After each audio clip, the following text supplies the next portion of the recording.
The ocean is mere metres away, and this front yard is battered by wild weather. But the backyard is a private oasis filled with colour, a pizza oven, and even a restored pond. I'm Chloe from Been There Dug That. Let's go behind the garden gate.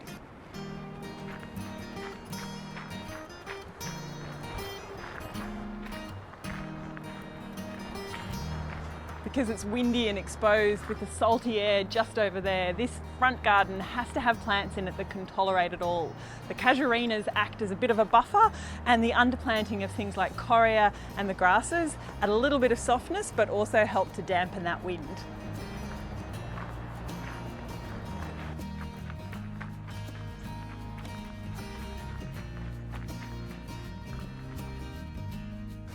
See, I told you were in for a treat.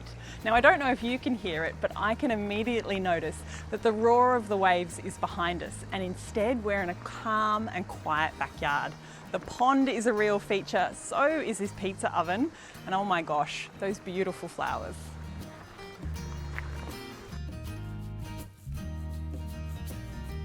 We're in Fairhaven, Victoria, on the Great Ocean Road. This garden was designed and built by Carolyn and the team from Ocean Road Landscapings back in 2020. When they first arrived, this backyard had been started to be worked on by the owners. They'd created some of this curved retaining wall, and obviously they wanted some sort of a connection with the house to the backyard. But from here up, there wasn't much happening. The pond was a weedy mess, and this was just a slope that was a bit barren and boring. Not anymore. All the yellow flowers, of course, have won my heart, but so have some of the planting combinations. This spot in particular is just gorgeous. We've got the Santolina, the Casuarina, the Adenanthus, and then the Kangaroo Paw. These four plants together, wow.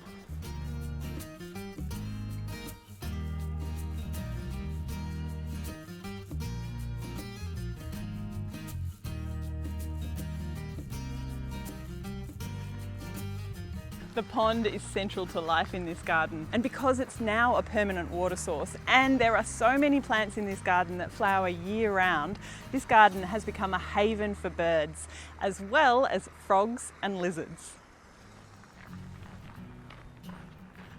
This area up here was originally a lawn, but the owners wanted it gone, less maintenance and much easier to care for. So instead, the designers have come up with this sweet little picking garden and a place to rest.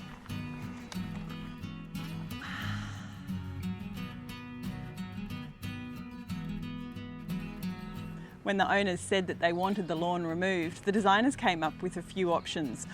Space for petanque or a picking garden. And so the picking garden was chosen, but it's been a bit of a trial and error space. Although we're on the coast, this area of the garden is quite heavy clay, and they've had to actually put it on a different system of irrigation so it doesn't get as much water.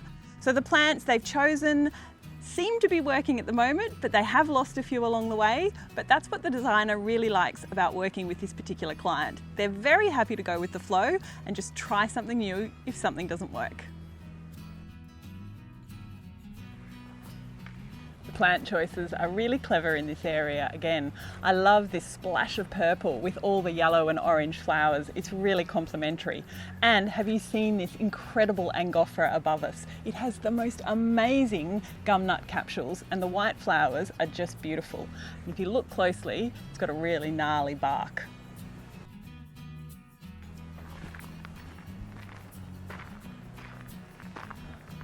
The clever use of screening plants around the edges of this property really helped to add to the privacy and also buff it from further winds. This is an incredible Banksia here, and beyond that, some Bassaria as well.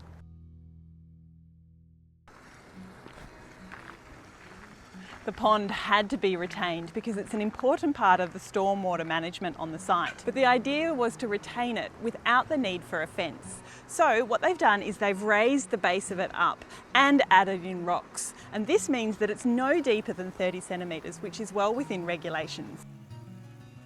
It's also filled with plants and it's brimming with frogs.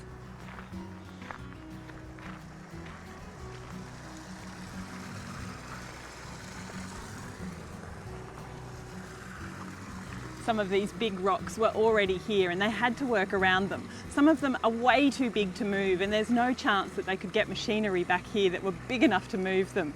So they've brought in more rocks to completely surround the pond. And they even split some of the existing rocks that were here using a technique called wedge and feather. And when they were doing this splitting technique, one of the guys had a bit of an aha moment because he created by accident this incredible bowl that is now the feature or the top of the waterfall. It's a really nice little accident that's become a real feature.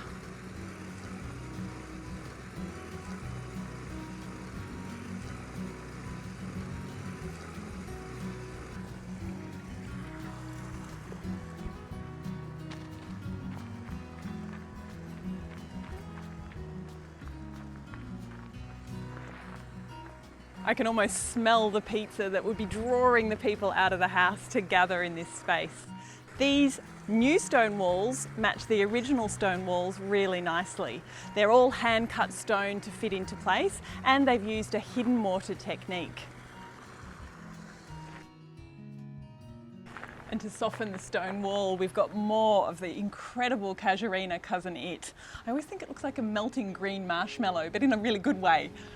And the owners tell me that this gold fever grevillea flowers year round, so it has been a plant that they keep repeating in this garden because it works so well.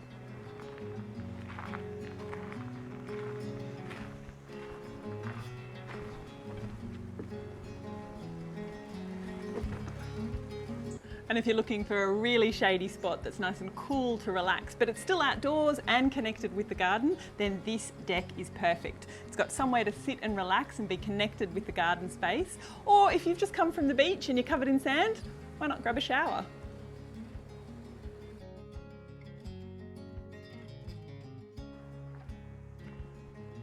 I hope you've enjoyed exploring this gorgeous garden with me today. I've certainly got some ideas that I want to take home to my place.